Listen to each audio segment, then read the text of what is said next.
Okay, page 3. And through great compassion, you taught the Immaculate Dharma to dispel all perverted views. To you, the Buddha Gautama, I pay homage.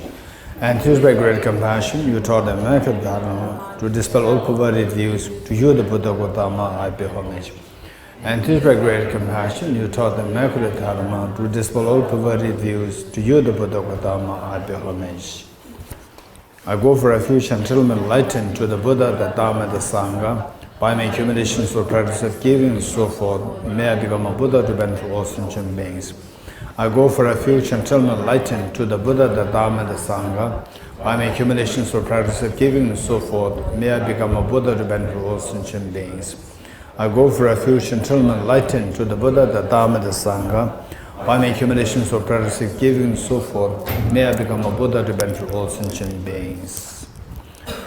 Sanje joda zoge chonam da chanju padu dani gyabsuch dage jinso gebe sonam ge chola penjire sanje jubare shom Sanje joda zoge chonam da chanju padu dani gyabsuch dage jinso gebe sonam Sanje Jubare Sho, Sanje Joda Soge Chonam, Chanjo Bardo Dane Gyapsu Che, Dage Chinso, Tolo Benjere Sanje Jubare Sho. Independent origination, there is no ceasing, no rising, no annihilation, no permanence, no coming, no going. No separateness, no sameness. I prostrate to the consummate Buddha, the supreme of all teachers, the one who taught this peace, which is the free love. I prostrate to the mothers of the hearers, the Bodhisattvas and the Buddhas, which through the knowledge of all lead here, seeking pacification and complete peace, which through the knowledge of past causes all separate matters to achieve the aims of the world, and who the possession of which helps subdue and expand a variety of teachings. The one who has transformed into the reliable guide, motivated by ultimate to benefit sentient beings, the teacher, Sugata and protector to your administrations, the one who has eliminated the web of conceptualizations and is endowed with the divine bodhisattvas and the profound, who eternally shine for the forever noble life raised, to you, the Buddha, make prostrations. Inspired by wisdom and compassion, today in the Buddha's presence, I generate the matter of full awakening for the benefit of all sentient beings. Om ye dharma hetu prabhavam hetum tesham dathagato yavatat tesham chayo nirodha evam vati mahashramanaye swaha. Om ye dharma hetu prabhavam hetum tesham dathagato yavatat tesham chayo nirodha evam vati mahashramanaye swaha. Om ye dharma hetu prabhavam hetum tesham dathagato yavatat tesham chayo nirodha evam vati mahashramanaye swaha. All phenomena arise from causes. The causes are taught by the Tathagata. The cessation causes as well as taught by the great seer. Profound, peaceful, elaboration-free, clear-light and non-composite. Such the nectar of Dharma I've discovered. Finding no one who can fathom this teaching, in silence I'll return the words. Beyond utterance, thought and expression is the perfection of wisdom, which is unborn, unceased and has the nature of space. Is the object of apprehension self-realized wisdom. To you, the mother of the Buddhas of the 3 times, are the obeisance. All composite things are impermanent. All contaminated things are the nature of suffering. All phenomena are the nature of emptiness and selflessness. Transcendent sorrow is peace. The Guru is the Buddha, the Guru is the Dharma, likewise the Guru is the Sangha. The Guru is the source of everything wholesome. I go for refuge in the Guru. By the sound of the vibrant drum of Dharma, you liberate all beings from miseries until the end of the expanse of billions of eons. The Buddha does not watch the negativities of beings, nor does he remove their miseries by his hands. His spiritual realization does not transfer to them. It is by teaching the truth of the suchness that the beings are liberated. With folded hands, I beseech the Buddhas of all directions to shine light of Dharma for all bewildered miseries gloom. If you are attached to this life, you are not a spiritual practitioner. If you are attached to samsara, you have no renunciation. If you are attached to your own self-interest, you have no bodhicitta. If there is grasping, you do not have the view.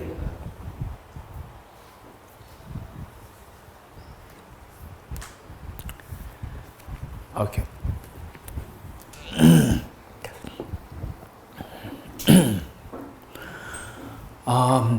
Before we go to the teaching of bodhicitta, I'm just wondering how many of you are leaving tomorrow? By afternoon, which sense? Tomorrow by afternoon. Okay. By afternoon meaning that after lunch you are leaving. Which sense? After lunch you are leaving. Okay. Anybody who is leaving before lunch? Before lunch? And I'm not saying that what's your choice. If I give you a choice, you will say this evening you leave.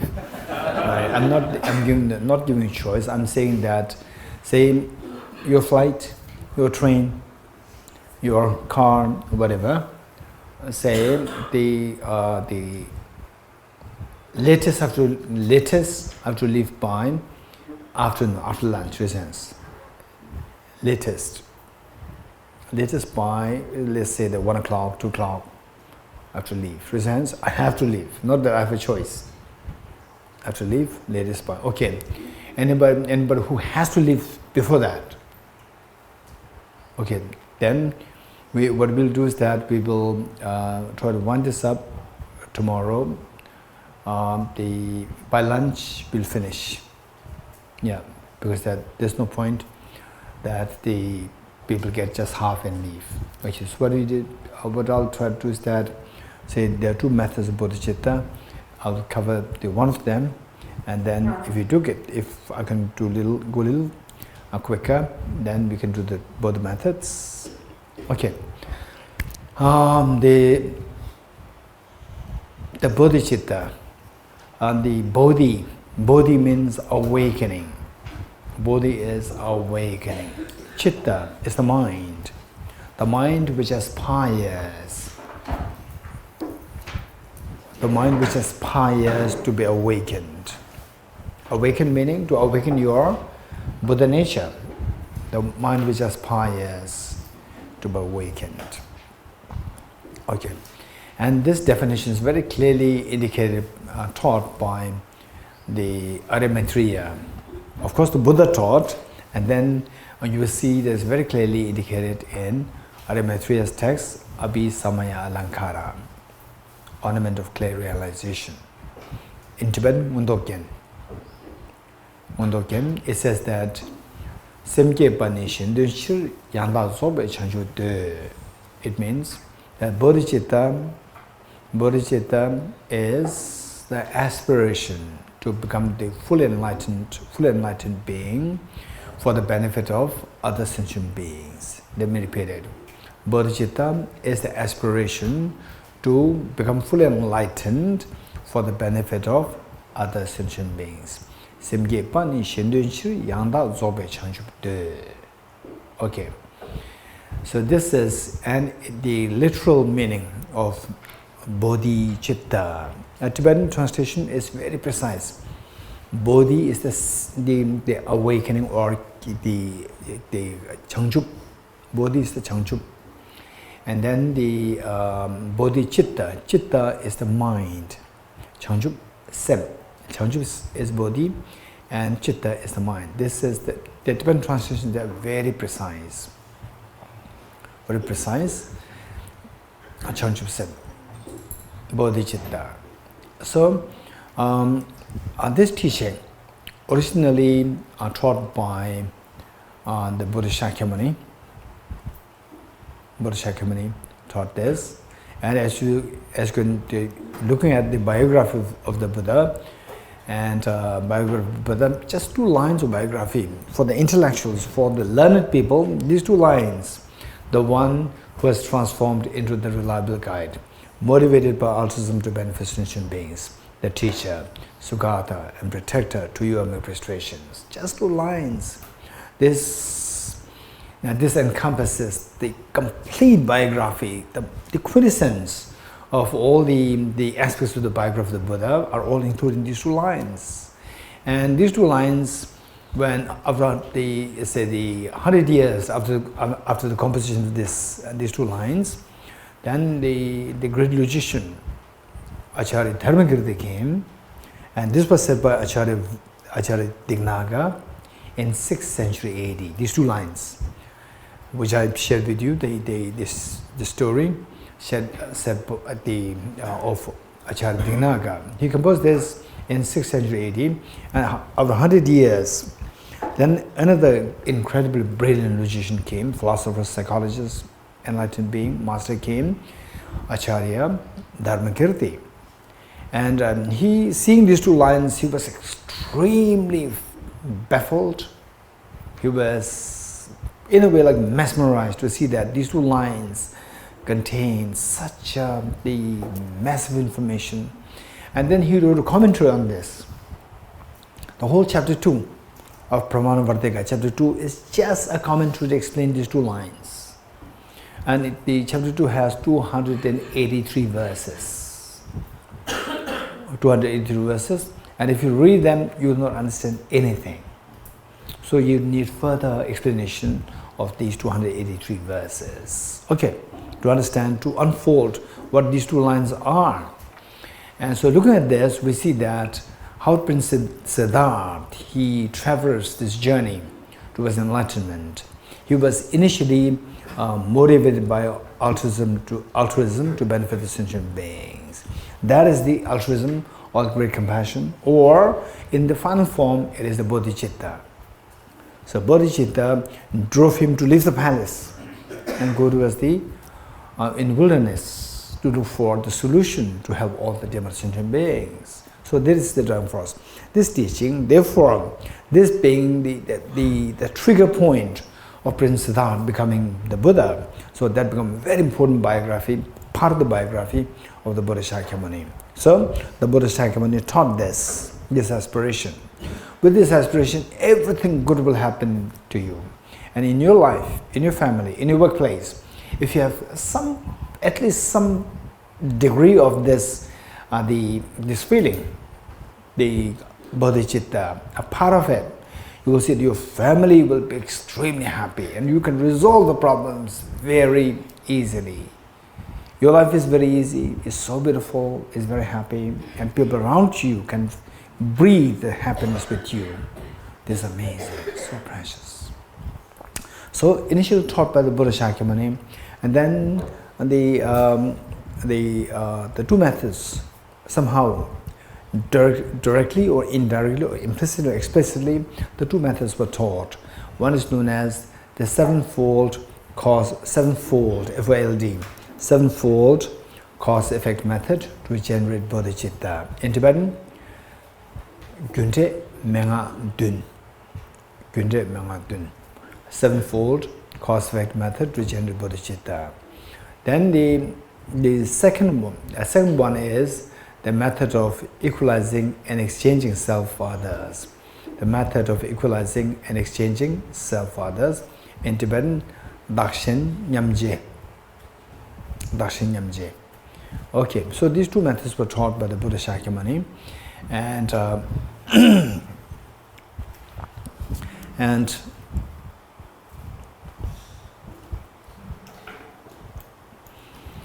these 2 methods were transmitted. The first method method, the sevenfold cause-effect method to generate bodhicitta. This was the taught by the Buddha and passed down to Arya Maitreya. Passed down to Arya Maitreya. Huh? Okay, yes, of course. So I need Ajadona's assistance, right? To remember, to remind me that Arya Maitreya is there also. Okay, so so this instruction was passed down by the Buddha to Arya Maitreya. And for your information, the Buddha before he came on this planet Earth, he was in Tushita heaven. He was in Tushita heaven, Ganden Yugatse, Tushita heaven, and so there he was the one who takes care of all the god and goddesses there. Then when he was to take birth on planet Earth, then he appointed Arya Maitreya as his heir in Tushita to take care of all the god and goddesses there. So this is Arya Maitreya. And then from Arya Maitreya, this teaching was passed down to Arya Asanga, Papa Thome in Tibetan. So this teaching was passed down to Arya Asanga, and from Arya Asanga to Acharya Vasubandhu, his Arya Asanga's younger brother, half and younger brother, Acharya Vasubandhu. So from there it was passed down through many masters, and then eventually to Lama Selingpa, Lama Selingpa from Indonesia. And then from Lama Selingpa, from India, Lama Atisha Debangarishri Gyana, he went to Indonesia just to receive all these teachings. Actually, he himself was already expert on these techniques, meditations, but for multiple reasons. One, the Lama Atisha somehow, of course, the karmic connections, and Lama Atisha, he was already such a renowned scholar, the master in India. And he was just expert in all these teachings, all these emptiness, bodhicitta, tantra, everything he was expert on these. And yet hearing the qualities of this great master Lama Selingpa in Indonesia, and both of them were the princes. Lama Atisha was also a prince, and Lama Selingpa was also a prince. And of course, age-wise, Lama Selingpa was older, and Lama Selingpa was taking the main charge of Buddhism in Indonesia. And Lama Atisha, hearing all these wonderful qualities of this great master, and he was so tempted to go to pay respect and to receive teachings from Lama Selingpa.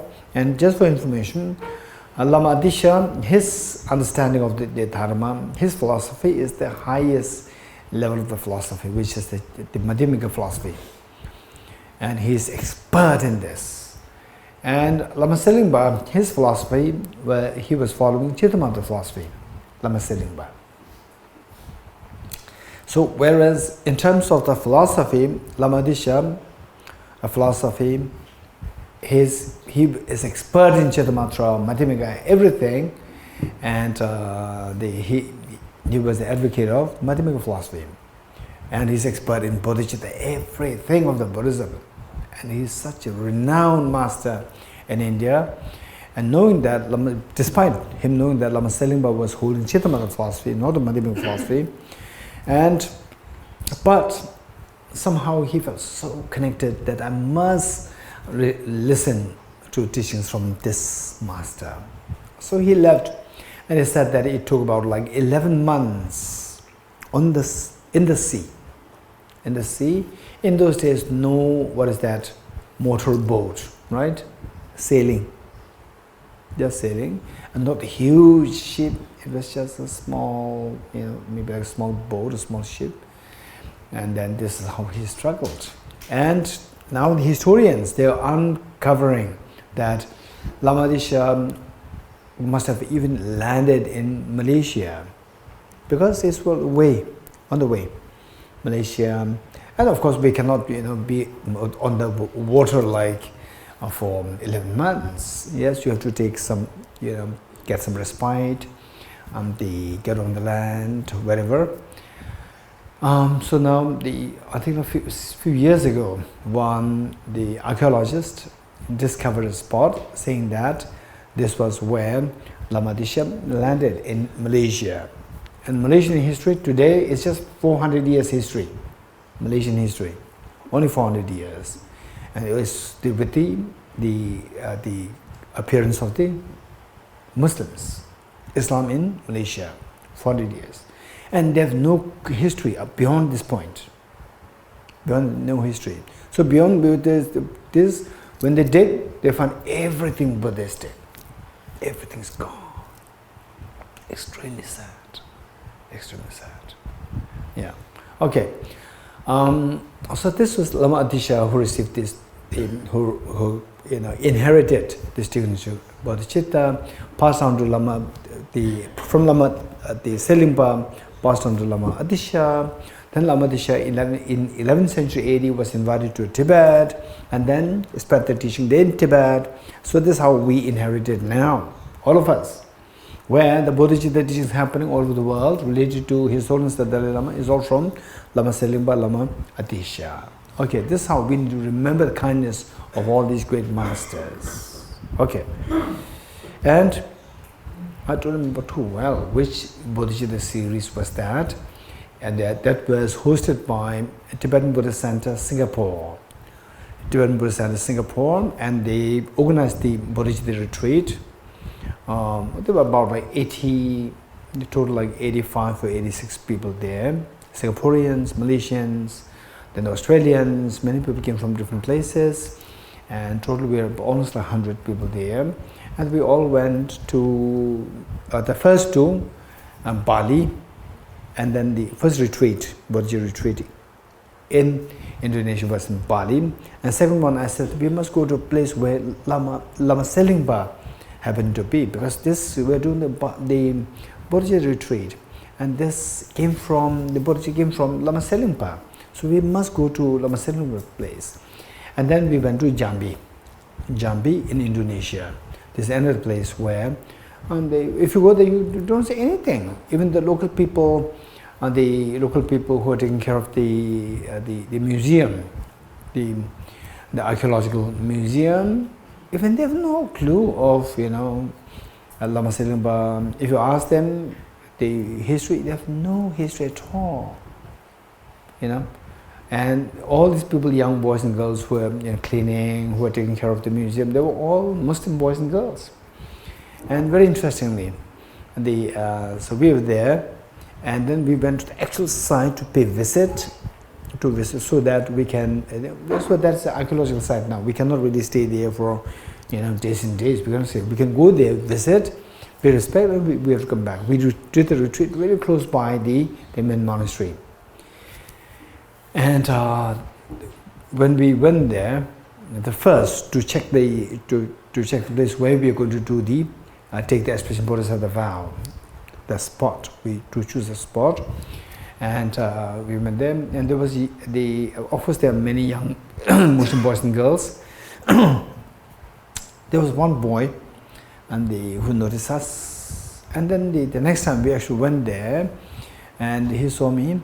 And somehow it must be his, our karmic connection, and particularly he must have been, here in this place during the time Lama Selimpa, right? So they used to have one bracelet made of seeds, and the seeds was just totally imperfect, different sizes and shape, irregular shapes. The bracelet, and somehow from his face I could feel that he felt so connected. He felt something. Just a young boy, maybe age 20, 21, 22, maybe a staff, cleaner or whatever. I think he looked at me, so he was seeing me the second time now. Looked at me, and that he was feeling something. And maybe like he was wanting to give something. So he did not have anything. So he took out his mala, this small bracelet, which is made of seed, and gave it to me. And it was so touching. I kept it, and for like several years, I've been using his mala all the time for my recitation. These things. It was a very crude mala, but so close to my heart. It's so beautiful. It's coming from this young boy's heart, a Muslim boy's heart. It's so beautiful. Okay, it's from, and I said that this is not only from the Muslim boy, this is from Indonesia, from Lama Selimba's place. I take pride in this small item from him, this gift from this young boy. Yeah. Okay. It was a great thing that the way we did in Nalanda. So I told the audience the same thing, that we are not here for the tourist purpose. We are here to tell Lama Selimba that you did everything. You were a prince, but you joined a monastery. You practiced bodhicitta. You disseminated teaching bodhicitta. Now all the teaching of bodhicitta, almost like all, except for what came from the Chinese side. Otherwise, all what is all over the world, which spread because of His Holiness's charisma, His Holiness's warmth, compassion. So all these things, they came from you, Lama Selimba, from you, and we are your, say, the next generations. We came here to tell you that although in your own country, where once, just imagine the place where now nobody is there to say that I'm practicing bodhicitta. No one. But once, when you are alive, this place must be, filled with monks who are meditating bodhicitta, wisdom of emptiness, and so forth. And the lay devotees coming to pay respect to you, to pay respect to the monastery. And they also, recite, what is that? What's the verse? That in English, Chanju Simjo Rinpoche, the bodhicitta, which is not erased and grow. No, from the beginning.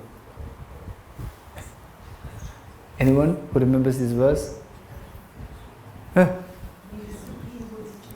May the Supreme Bodhicitta, which has not arisen, arise and grow, which that is already arisen, not diminished but increased forevermore. It's a beautiful verse. So how many of these, the monks and even the visitors, they're reciting this? May the Supreme Bodhicitta, which has not risen, arise and grow, which that is arisen, not diminished but increased forevermore. Reciting it how many times? It's beautiful. Filled with the people, reverberating the whole land with this beautiful verse everywhere. And most likely, even the cats, dogs, all these things, they will be naughty to come close by the people and sit on the lap without any fear. Right? It's beautiful, it's beautiful. So now, gone, everything gone. Nothing left. Nothing left. So I told the people, all the participants, that we came here to inform Lama Selimba that we are your heirs. We came here to continue your lineage. Continue lineage. Lineage of compassion. Lineage of happiness for the world, for the every sentient being. We came here for that purpose, to continue the torch of bodhicitta which you once beheld and spread. We continue this, your torch of the bodhicitta for all the sentient beings. Okay. So this is the side from on how this teaching on bodhicitta, the sevenfold cause-seven method, is transmitted up to this point. And then the other method, the method of equalizing and exchanging self-others, Dashinyamje, the method of equalizing and exchanging self-others. This was again taught by the Buddha Shakyamuni and passed down to Arya Maitreya. Passed down meaning inherited by Arya Maitreya. No, sorry, Arya Manjushri, the Buddha of wisdom, or the Bodhisattva of wisdom. Arya Manjushri, Arya Manjushri passed down to Arya Nagarjuna. Arya Nagarjuna, and if you read Arya Nagarjuna's own books, like the precious garland, and then you will see that all these techniques were actually taught there, but in a little scattered form. And then the Bodhisattva Aryadeva, his principal student, all passed down, and eventually to Bodhisattva Shantideva, 8th century AD, passed down to 8th Bodhisattva Deva, and his book Guide to the Bodhisattva's Way of Life, and particularly chapter 8, which is on meditation. That chapter of meditation, it spoke at length on this bodhicitta method. Bodhicitta method of equalizing exchange of others, chapter 8. So how this is related to meditation, the title of the chapter is meditation. And what he taught is the bodhicitta is that the chapter on meditation consists of two parts. The first part is what should be the conducive factors, what kind of conducive factors to be created for meditation, what are the conducive factors required for meditation.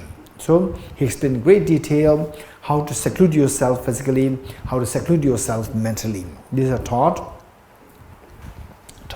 And after teaching how to set the proper condition, atmosphere for your meditation, then the next point that he drew was what to meditate on now. What to meditate on now. So meditate on the method, the bodhicitta by the equalizing and exchanges of others. So this is how it began. Then he explained in great detail how the bodhicitta is to be practiced on the basis of the method of equalizing and exchanges of others. So this was taught in chapter 8. Okay. Then from Bodhisattva Shantideva down the line, and then again to Lama Tselingpa. Again to Lama Tselingpa, then to Lama Disha. This is how we inherited today. His Holiness the Dalai Lama is the main lineage holder of this, and then spreading down to all of us. Okay. So it's for this reason that Lama Tselingpa and Lama Adisha, two of them are seen as the points of confluence of the two traditions. Lama Tselingpa and Lama Adisha, these two are seen as the points of confluence of the two methods, the two traditions. So now we have, both the traditions in our hand. We practice both. So what we would suggest is that learning the two methods, we have to practice. Otherwise, if you don't practice just to know what they are, does not really suffice. It is like knowing how to cook food, and you don't cook food, then you will not get food. Finally, to know how to cook food is eventually remove your hunger. That's the purpose. And knowing it, not cooking it, then you are just half a story. You are left with half a story. So you have to cook food. That means after learning this, then we have to practice it, applying this. In fact, particularly attending the bodhicitta retreats. I remember the first one that happened here in Root Institute, that I think many years ago, perhaps like 10 years ago, 10 or 11 years ago. And from various places like Root Institute, and the first one in Punisthala Ashram, and then I think second one is in Binsar Eco Camp in Dehradun, and then the many places here in Root Institute, then the Deer Park in Himachal, and two in Dharma Vajradadu in Pune. Beautiful moments. And in Israel, in France, in the outskirts of Paris, and then in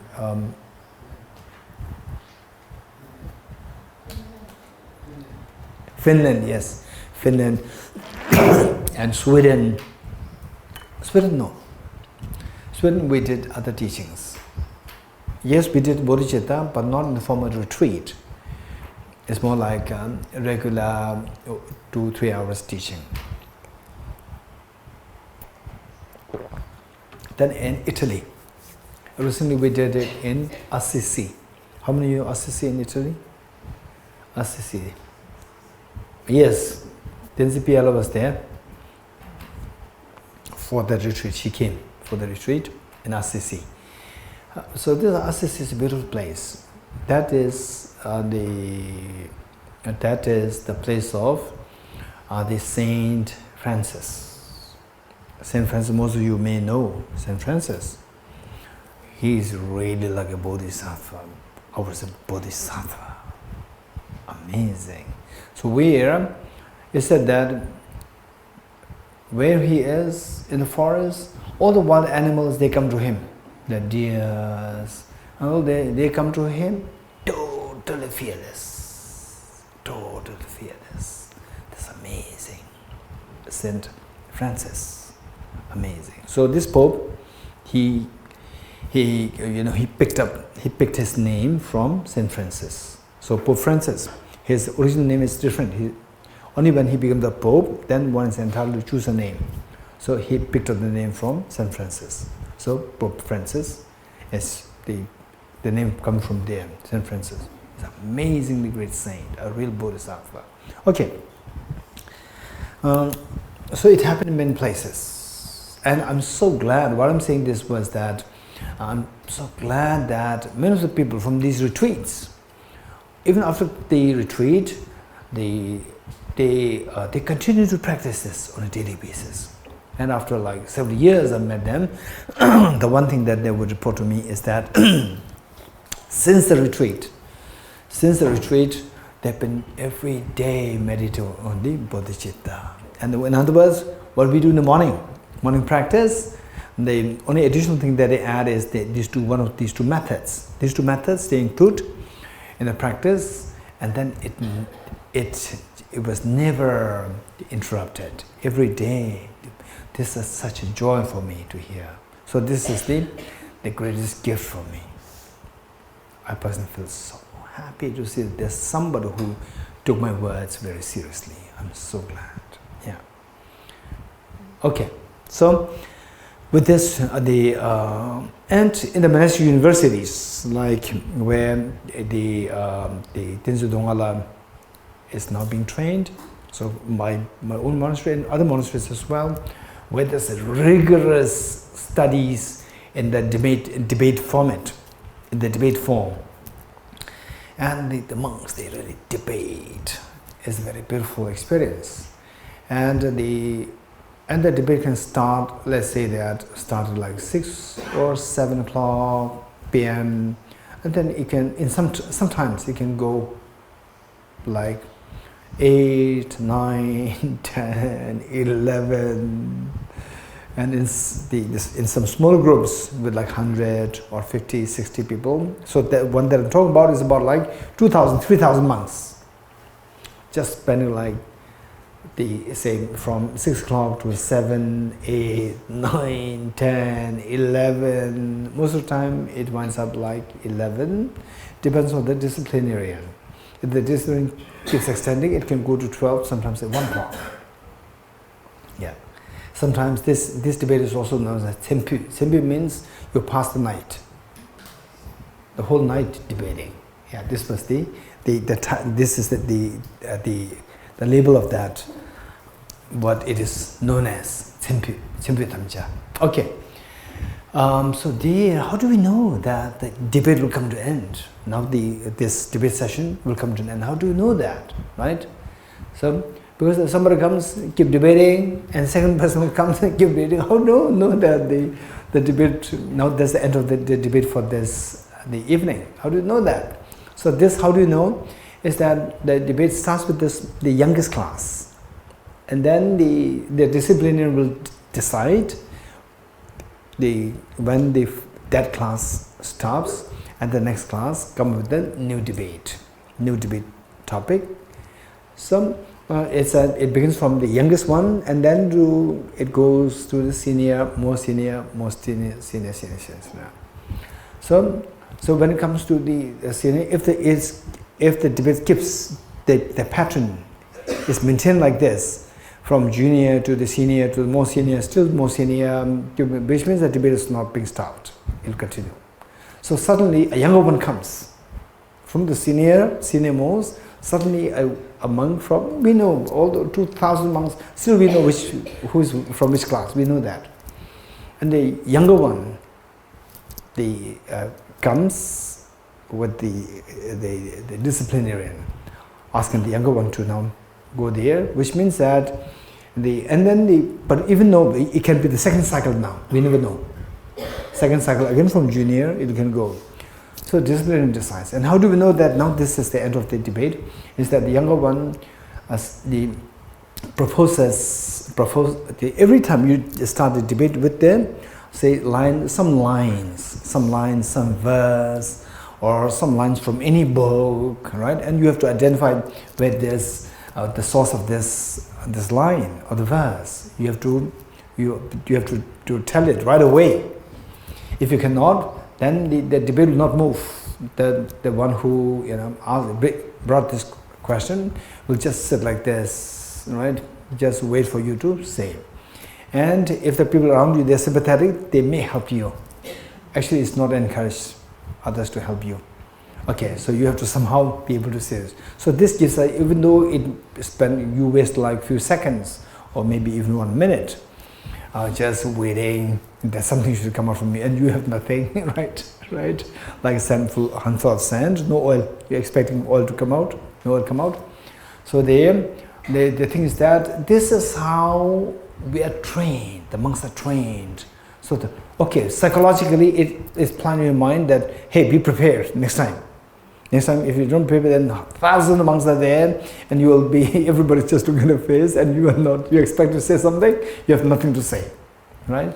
So that's how psychologically you're trained, that you are made to remember the points very clearly. What is the source, if possible, which outline, in what context, and what is the immediate preceding word, what is the next word. All this you have to remember. Okay, this is training. It's a great training. So, young one comes up and then starts a debate, proposing or uttering some extremely nice words of the bodhicitta. In Tibetan, for example, like one verse which is extremely commonly said, used on these occasions, it's like security. Number chotabu mizanu de lani give ku rinchele da member given a change simche chawara den soon. This is the verse from Guided Bodhisattva's Way of Life. Security. Number chotabu mizanu de lani give go. This is the one you remember this verse? Okay. Security. Number chotabu mizanu de lani give go. It means that like a gold making elixir. Like a gold making elixir, you apply this to any useless metals, and all the metals will become gold. So likewise, the bodhicitta is like the gold making elixir. All your body is so impure, so imperfect. But if you practice the bodhicitta, your body, speech and mind will become the Buddha's body, speech and mind, like the gold making elixir. Who, a wise person, will not cherish and uphold this bodhicitta? It's a beautiful line. So when a young monk stands up and just in the space of the heated debate, very rigorously nuanced, very sophisticated topic debating, and suddenly a young monk comes and recites this verse or any other verse related to bodhicitta, and everybody knows now the debate is coming to an end. Then everybody, initially intellectually so active, thinking, okay, he said like this, how to refute this position, and suddenly hearing this word, everybody will sit comfortably, probably they will fix themselves up, and then all go into reflecting the meaning of this verse. Everyone, suddenly the atmosphere will change. It will go into this meditation. Just meditate bodhicitta. This is how these monks practice, train. It's so beautiful. With the rigorous debate happening on the wisdom side and the bodhicitta side, yes, in the class also, part of which is also bodhicitta, but oftentimes this is like the logic, philosophy and so forth. And then the young one suddenly stands up and recites this verse. And everybody, young to the elders, even the top, the masters, like His Holiness and Rinpoche. If he was there, suddenly the abbot, former abbots, everybody will sit so somber, so calm, peacefully, reflect on the meanings. And you can see the vibe there. It's so beautiful and warm to the air. So this is reflecting on the benefits of the bodhicitta. So precious training. So depending on the originator, anybody who does this, naturally you do it, say like minimum like 4, 5, 6, 7. In the Ministry University, it's not 4, 5, 6, 7 times. Almost every Sunday or Monday, Sunday in Debung. Every Sunday there's a debate in the smaller the comes-ins, meaning the smaller group, and then in the bigger the debates happens like say 10, 11, 12 times in the 12, 14 times in a year in the setting of like 2,000, 3,000 monks all coming there, from the top scholar to the junior most. They're all there. Okay. So this is bodhicitta, so precious, extremely beautiful and precious. And in my life, so people who really demonstrate these qualities in experience is very rare though, but we do find them, and when you see them, this is extremely, you can like what we call as the mirror neurons, like a mirror neurons, although what the other person manifests is not really mirrored in you, and you experience the awe, the feeling of the awe, and your mind will be taken to a very different plane of the compassion. It's beautiful, it's amazing. Okay, so in this connection, I like to share an anecdote of Arya Vajrapani. Arya Vajrapani, respected as the bodhisattva of power. Bodhisattva of power usually depicted as a very scary figure with a fire, blue colored, holding the like weapons in his hands. Actually, it's not like that. It's not like that. This is just a depiction. And at one point, the Buddha Shakyamuni was presiding over the congregation, and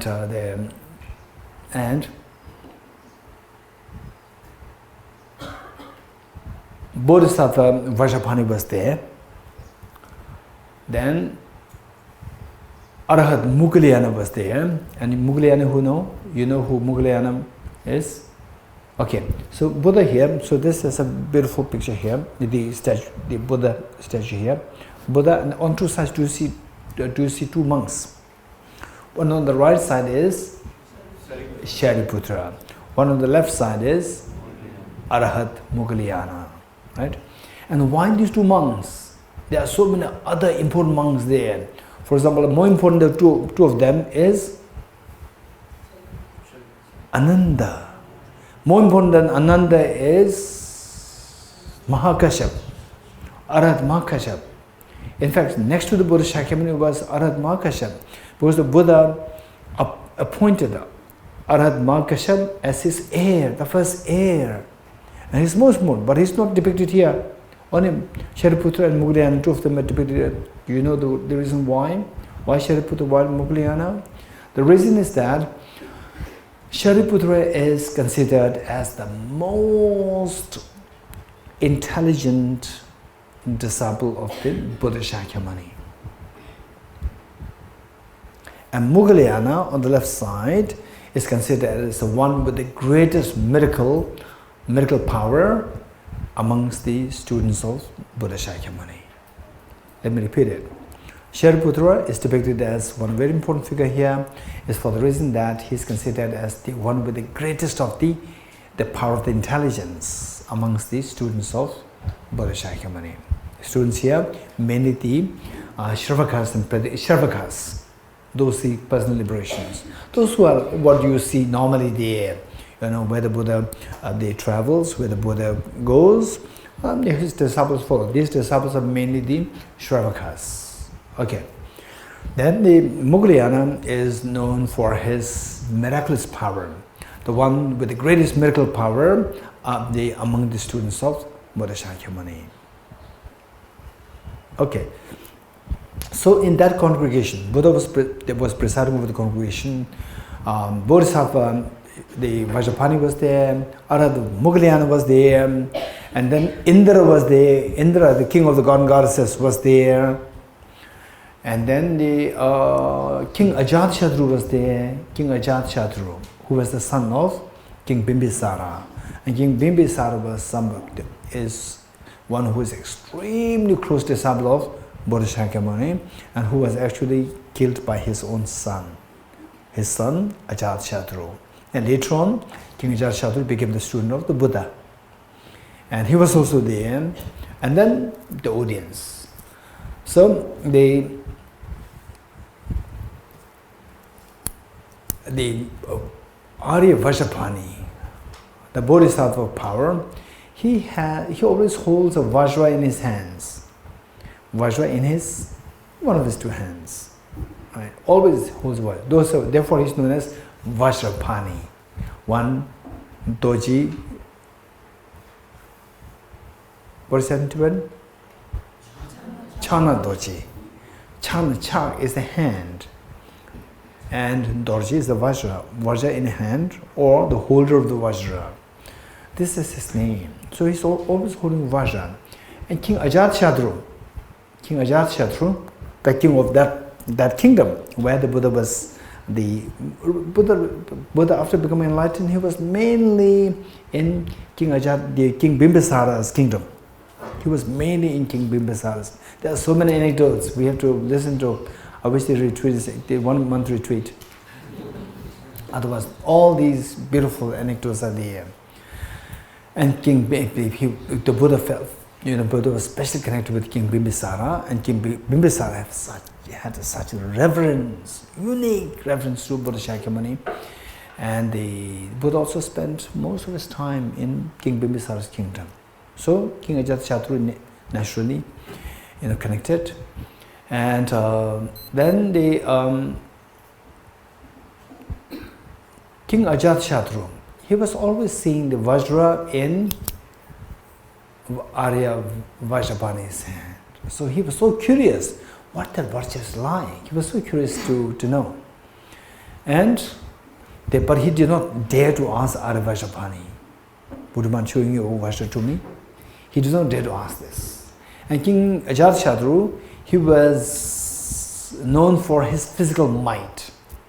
And in that area, I don't know whether he was the mightiest, physically strongest person in the world, but in that area, he gained that renown that he was the one with the greatest of the physical might.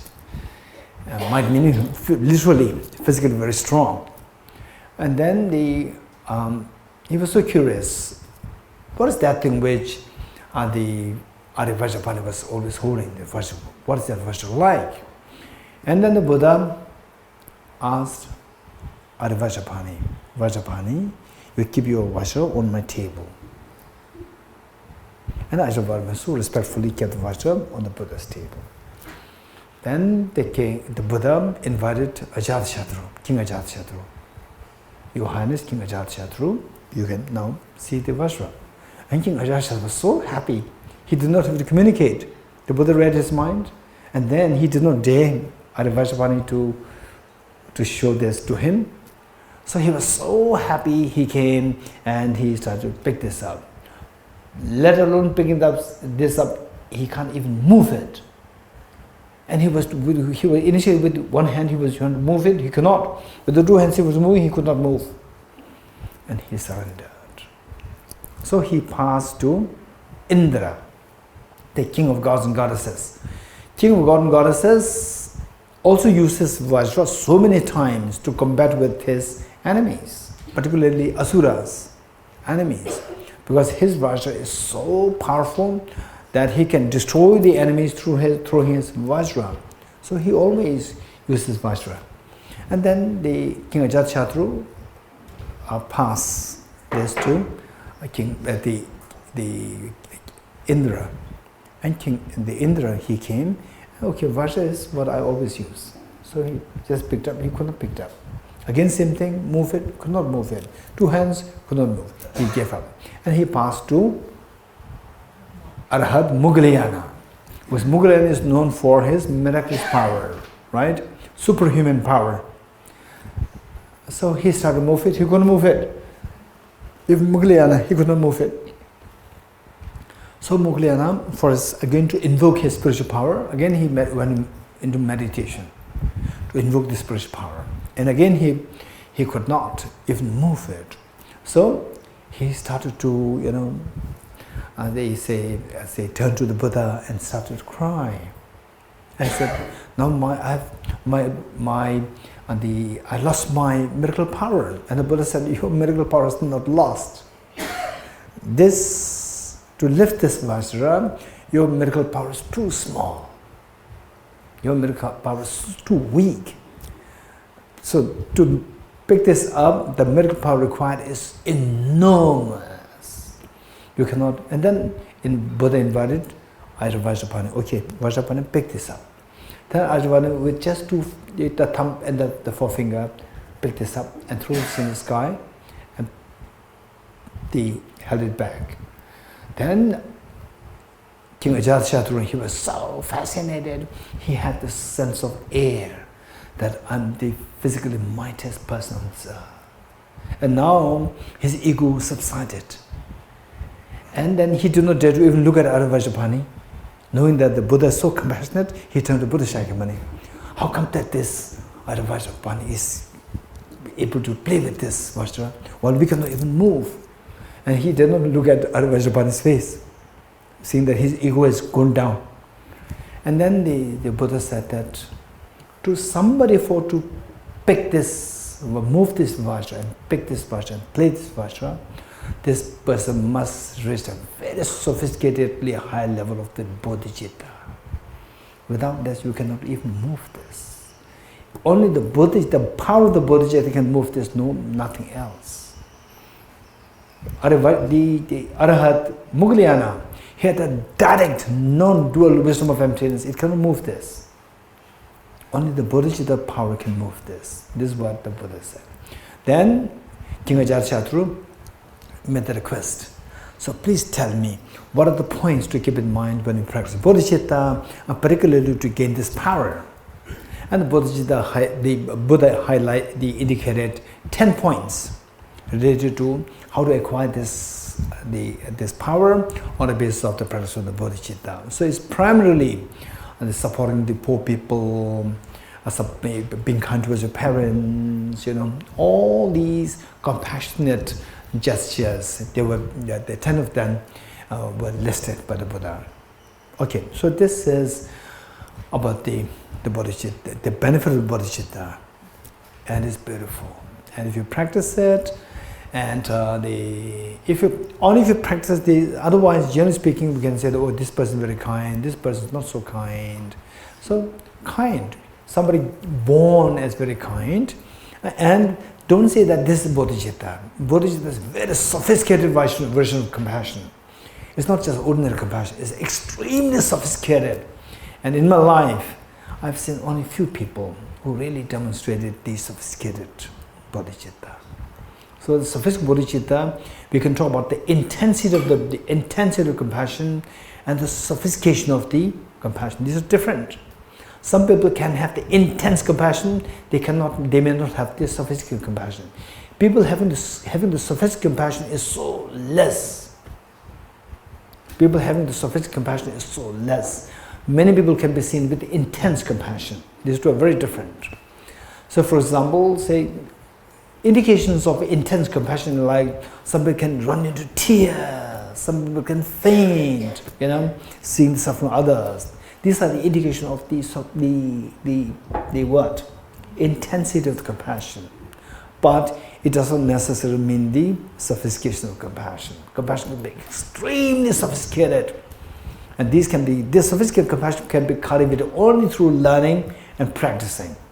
With the intense compassion, anybody, generally somebody who's respected as compassionate can display this intense compassion.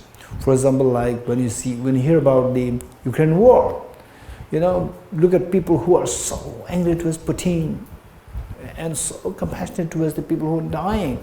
And even the Russian boys, so many Russian boys, they're running away from Russia because they've been forced to go into the army. So they feel so compassionate towards these Russian young men also. So I say the intense compassion, the same, the compassion in terms of sophistication. So let's say from 1 to 10. 1 to 10, somebody may have the sophistication of compassion like 3 out of 10. 3. But the intensity can be like 9, 8 or 9 sometimes. But because the sophistication of the compassion is only 3, if the situation crosses 3 in terms of sophistication, then the person cannot display compassion. Compassion stops. To give you an example, let's say that how many you would feel, let's say, a young child who's extremely intelligent, but not having anything to eat, just always in the street. Would you feel compassionate or compassionate? You feel very compassionate, right? Very compassionate. And then let's say that even your little son or little daughter also may feel so compassionate. And for and the daughter may ask the mother, please adopt this girl. Or the son may ask the mother, please adopt this boy, right? And then okay, for you I'm adopting, okay, adopted. Now you as a little boy, you are happy? Very happy. Right? You are intensely happy. Every day you go to school with your adopted sister or adopted brother, whatever, you go every day. And in the school, your adopted daughter, your what? Sister or brother, he started to excel in the school. Very good. Start excel. Everybody is talking about this boy. What is his name? Let's say, Tuzi, right? Oh, Tuzi is so good, Tuzi is so good, Tuzi is so good, Tuzi is so good. And nobody's mentioning your name. Right? Tuzi is so good, so good. And you also feel a little proud. My brother is, or my sister is very good. Right? Sister, who? Who? Srinivas? Right? Oh, Srinivas is doing so good. Shivani is doing so good. So everybody's talking about Shivani, everybody. And nobody's talking about you. Right? Okay, everybody's talking. And then your brother or your sister, what do you call it? Adopted brother or adopted son is appointed as the best student of the school, right? And your name is unheard of. And from school, both of you are going to college. And your sister, your brother is in India, is selected as the topper for St. Stephen's College in Delhi, right? St. Stephen's College. And look at the glow of Dr. Tina, right? St. Stephen's? Yes, right? Okay, St. Stephen's. And you didn't get any college there in a very simple, very simple college you get. And then who's spending money? By your mother, by your father, to both of you, and spending more because Stevens is more expensive, right? And then finally, your adopted brother or sister got selected in Harvard. I won't say Harvard, Cambridge in England, Cambridge for free scholarship, right? And your mother, father is celebrating it, right? And then your mother, father is not celebrating you, but your adopted son, adopted brother or sister, right? And then you feel so sad. Initially you feel sad, and even your father and mother, right, go to fully dressed up, for the celebration that your son, your daughter, right? And then you are unheard of. Even your father and mother, but your father and mother forgot you. Not forgot you actually, because the other one's so prominent that it's like you are forgotten, right? And then it can turn out into anger. It can turn out into jealousy. This is the indication that your compassion towards the little boy, little girl there on the street was intense, not sophisticated. You're getting it? It's intense, but not sophisticated. Sophistication is more the other person gains popularity, fame and so forth, more happy you become. It is like the child and the mother. You get it? Generally, with the exception of few. Generally, say the mother may have finished just the graduation, but the child can become a Nobel laureate. Mother will be so proud, will not be jealous of the child. Will be so proud. It's all because of the sophistication of the compassion. sophistication of the love. You're getting it? So these sophistication of love can be cultivated only through practice, not otherwise. So therefore, these two methods are extremely important. For this matter, we have to know how to practice it, and then see how to you can practice it. And practically speaking, before I forget it, practically speaking, what I would say is that initially don't be too ambitious to practice both methods in one day. Initially don't be too ambitious, because these two methods, when you practice very seriously, it's very much energy consuming. It consumes a lot of energy, and you'll feel very tired, and you'll feel exhausted, and you will not know that you're exhausted. How do you know that you're exhausted? Day 5, day 6, day 7, the time for you to actually sit for the meditation on bodhicitta, you just feel like extending it. Extending meaning that, okay, I'll do it after 10 minutes. I'll do that. When you start to extend it, which means that you actually felt tired, which you are told unaware of. You are not aware of this, you're already tired. So initially, whatever practice that you do, make sure that it is small, it is not huge. Initially, practice should be small and focus on consistency. Don't focus on the rigor. Don't focus on the length and the rigor, focus on the consistency. Be very consistent with the practice. It can be like 10 minutes a day, 10 minutes a day or 15 minutes a day, but be consistent with this. And with consistency, gradually you will build the inertia of being consistent. Inertia. Once that inertia, the consistency builds up, then you have an ease. It is like, how many feel very complicated to have the breakfast? Not complicated, right? There's such ease there, because you've been doing this every day. There's an ease there. Likewise, you do this practice every day, you will start to gradually feel the ease there. Ease. You're getting it? And initially you may think that, yes, I have a joy. That is just a very unpredictable joy, very unstable joy. And gradually you will get stability in your practice and ease in your practice. Once that happens, then try to make it more intense, more rigorous. You're getting it? Then make it even longer session.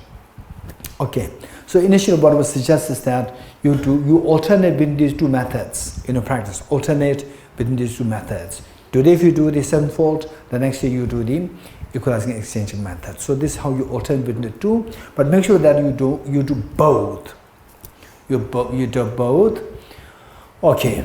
So with this, I'd like to do the second method first, which is the method of equalizing and exchanging of others. So it says equalizing and exchanging. There are two sides to the method. The two sides. Why we need the two sides is because that finally our job is to feel this unconditional love towards all the beings, to see the beings as more precious than yourself. Exchanging your sense of concern, sense of cherishing. Instead of cherishing yourself, you cherish others. And the others are huge in number, that you want to do the best to help them. And what's the best thing to do? To become Buddha. So therefore, finally what is expected is that you be able to exchange yourself from others. What do you mean exchange yourself? Exchange the sense of cherishing.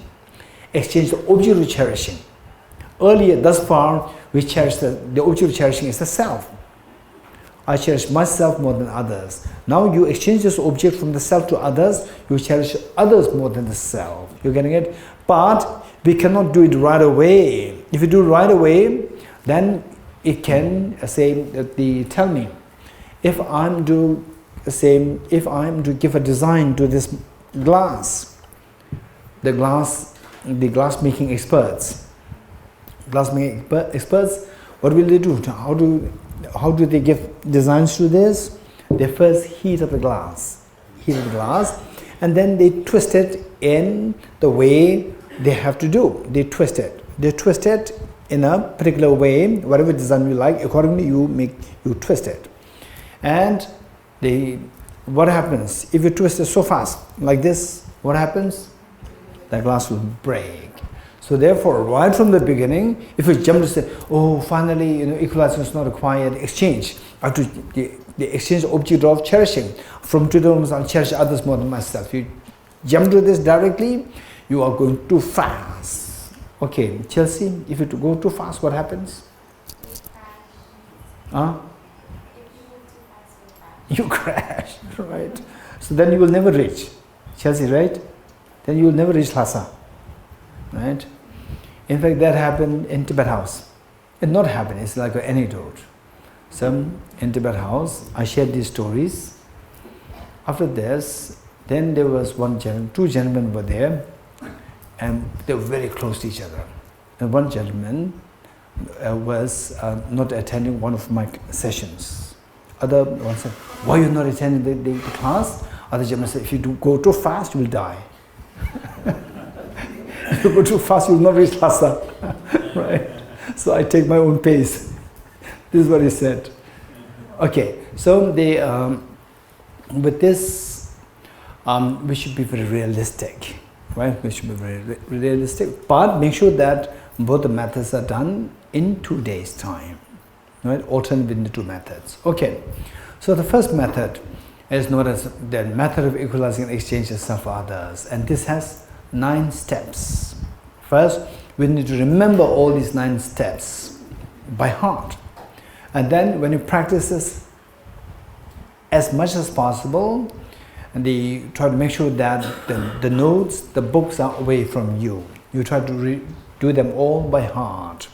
And if you say initially, if you get stuck somewhere not knowing which step, then you go to your notes. Go to notes to see which step. So finally, you must have these on your fingertips. Okay. And if you do this sincerely, then these 7 methods will come to you by heart naturally. If not, the 9 steps will come to you by heart naturally, right? And oftentimes some people who study Bodhicitta and all the sophisticated texts, completing like 10 years, 12 years, 15 years, if they're my class or my seniors, then I will not ask them.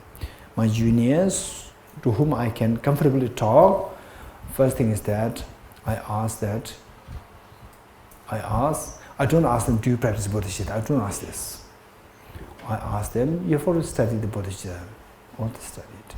What are the steps? Now, suddenly unexpected, right? Unexpected, what are steps? They actually, how they study them, memorize these things, actually these are done in a very systematic way. But I think that after, say, you study this and live a gap of like 5 years, 6 years, 7 years, then you don't practice on daily basis, then you touch base is lost. With this, then suddenly somebody asks you, what are the steps? How many steps are there for the 7-fold is easy, 7.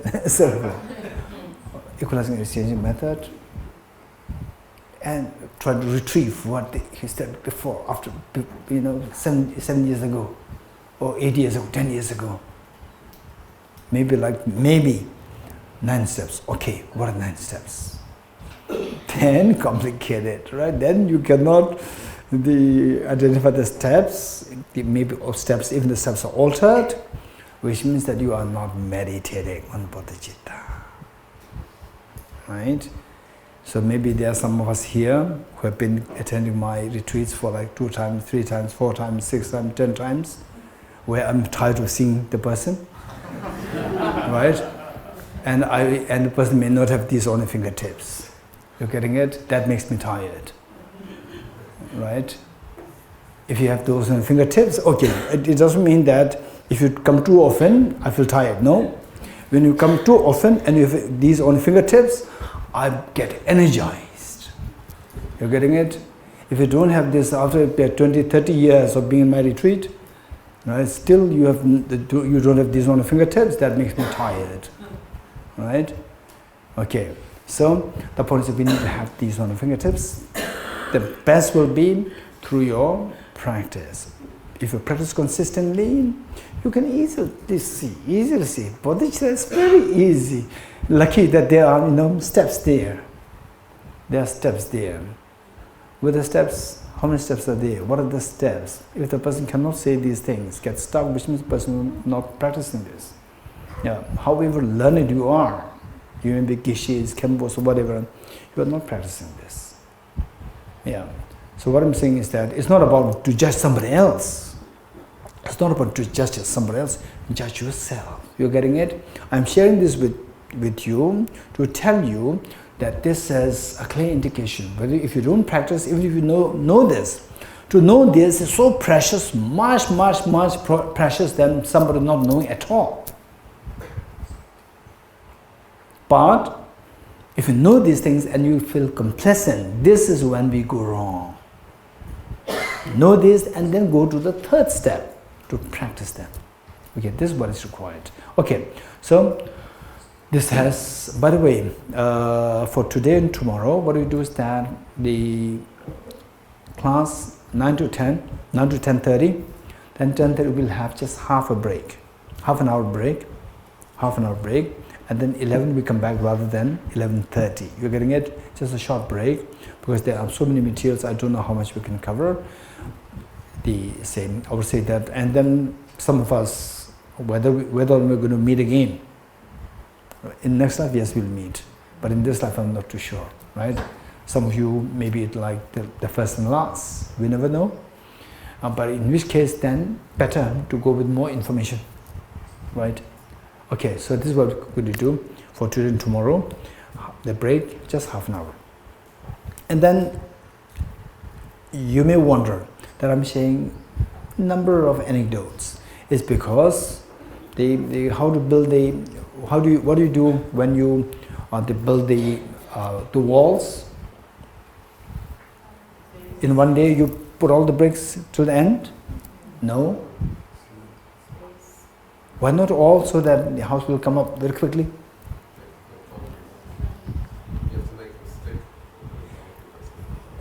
Your name? Richard.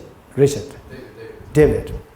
Okay, David is saying that even for the cement, it requires time to set. If you put everything together, it will fall. You're getting it? So, how to keep it set? There's a time factor involved.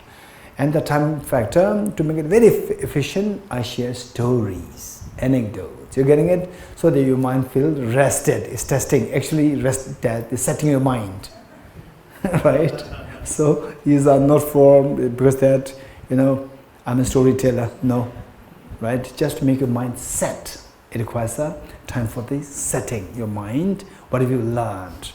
Okay. So for this method of visualizing and exchange itself, there are 9 steps. Okay, let us all note them down one by one. Step one, equalizing self and others. Number 1, equalizing self and others. Okay, some people, they know the shortcut. Don't disclose the shortcut. Okay, note them down. Finally, it's not about the shortcuts, it's about that we have to know. To know, we have to exert effort. You're going to get, without effort, you will not done anything. The first one is equalizing self and others. Number 2, reflecting on the demerits of cherishing oneself. Reflecting on the demerits of cherishing oneself.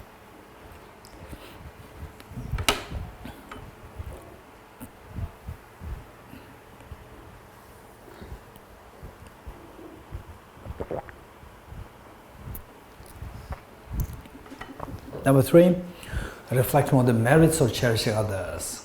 Reflecting on the merits of cherishing others.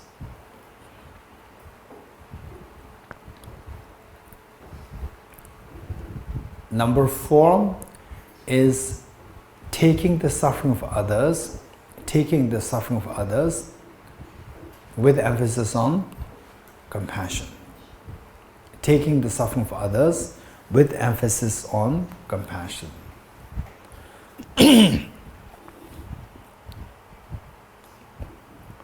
Number 6, giving your happiness to others. Or number 5. Number 1, equalizing self and others. Number 2, reflect on the merits of cherishing oneself. Number 3, reflect on the merits of cherishing others. Number 4, taking the suffering of others with emphasis on compassion. Then number 5, giving your happiness to others with emphasis on loving kindness. Number 5, giving your happiness to others with emphasis on loving kindness. And number 6, the actual exchange of self and others. Number 6, the actual exchange of self and others. Number 7, the special recollection of the kindness of others. Number 6, the actual exchange of self and others. Number 7, the special recollection of the kindness of others. The special recollection of the kindness of others. Number 8, altruism. No? Yes, number 8, altruism. Number 9, bodhicitta. Okay, number 1, equalizing self and others. Number 2, reflecting on the merits of cherishing oneself. Number 3, merits of cherishing, reflecting on the merits of cherishing others. Number 4, taking the suffering of others with emphasis on compassion. Number 5, giving your happiness to others with emphasis on loving kindness. Number 6, actual exchange of self and others. Number 7, the special recollection of the kindness of others. Number 8, altruism. Number 9, bodhicitta. Okay. The first, step number 1. Step number 1. What is step number 1? Equalizing self and others. So here, let's say that there's a land which is say like a slope. This is your land. This is your land, and and you are building. You are trying to build the house. On the level of your ground. But your land is very slow. So what will you do? Level it, which means cut, which are higher, and fill the up, which are lower. So this is how. And some of you may say that we will put a stilt. What is that? What is that English word? Still, right? Put a still so that, right? Okay. So what I said is that you want to build a house the same level as the ground. So don't go for the still, right? Okay. Same level as the ground. So which you have to cut those which are higher and fill up those which are lower to make it same level. Okay. This is equalizing self and others. So how? They look at our natural, spontaneous reaction. For example, let's say, okay, if I share this with you now, it may not make much sense. But if you are in the actual situation, then you will say that that's very true. You getting it? Okay. So let's say that if you are hungry for 10 days or 1 week, really no food for 1 week, and you are acutely hungry, and suddenly somebody comes with and there are 10 people or there are 20 people, and with the chocolate, okay, I can give this to only one person, and the 9 people, I'm sorry, you have to remain hungry. So who will have it? What will you say? What will you say? Huh? Me, I'll have it, right? And some of you may say that, no, we'll share. First let me take it and then I'll share. Even though you don't want others to have, I'll share. But in reality, it's very different. You're getting it? When you are just 10% hungry, you feel that, oh, chocolate, I don't want it because it's extra calorie. A carbohydrate, right? So let others have it. When you're 20% hungry, okay, we all can have it. When you're 50% hungry, most people say that I like to have it. And some people may say that we'll share. When you are 60, 70, 80% hungry, you will say, I will have it. Almost everybody will say, I will have it. You're getting it? This is the reality. So this is where we need to know the reality. So this is always what in Buddhism, the Buddha's teachings, what is emphasized is that to be realistic. You're getting it? To be realistic. When you're in such situation, then you will see that that I like to have it. And if I ask you, why you?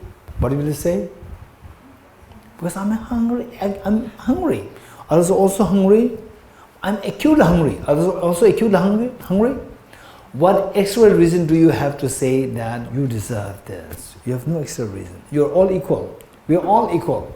In other words, how to reflect on this first part, equalizing self and others, is to know that everybody wants happiness, nobody wants suffering. We're all equal in that respect. Everybody wants suffering, everybody wants happiness, nobody wants suffering. This is the major reason. Number two, that everybody is equally important. For example, in the olden times, the son of the king is considered very important. Particularly the first son of the king is considered very important. Why? Because he's going to be the next king. And who is more important? Become next king is more important. Become next Buddha is more important.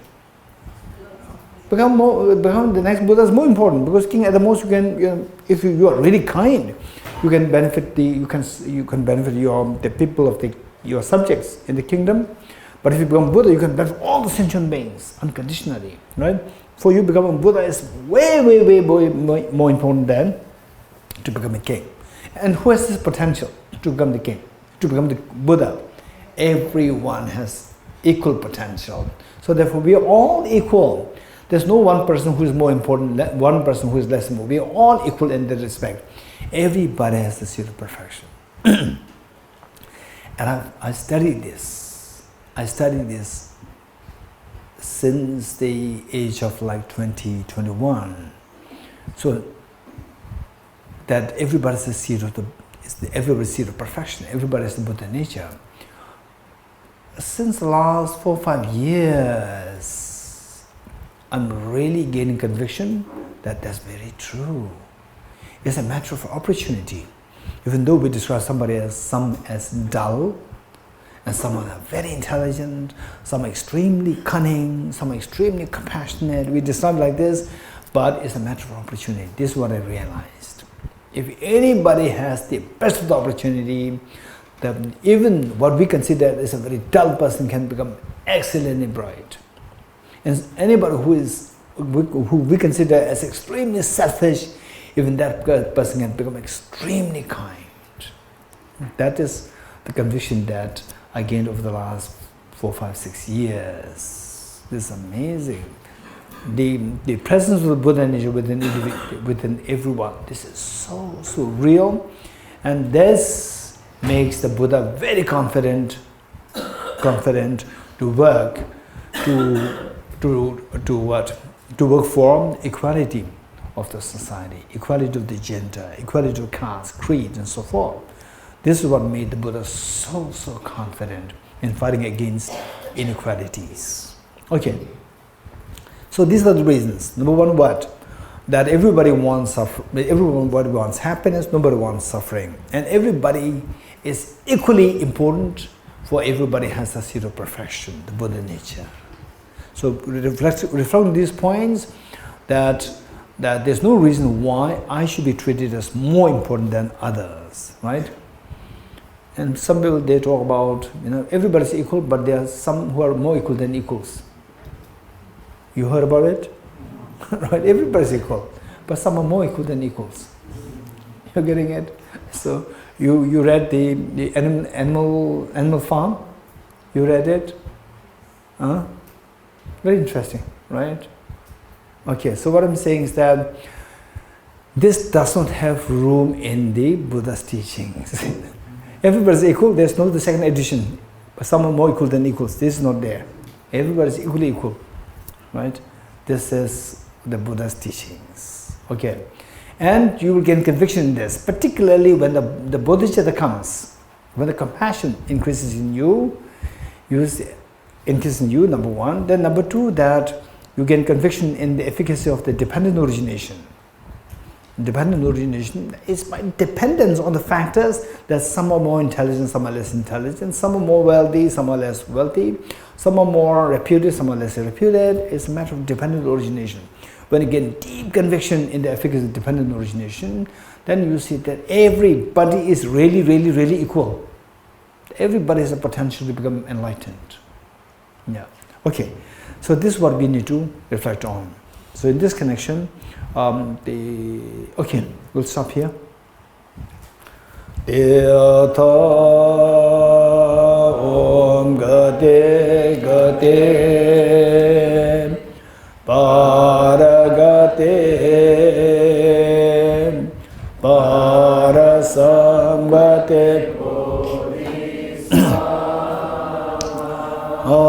Adyatam Om Gate Gate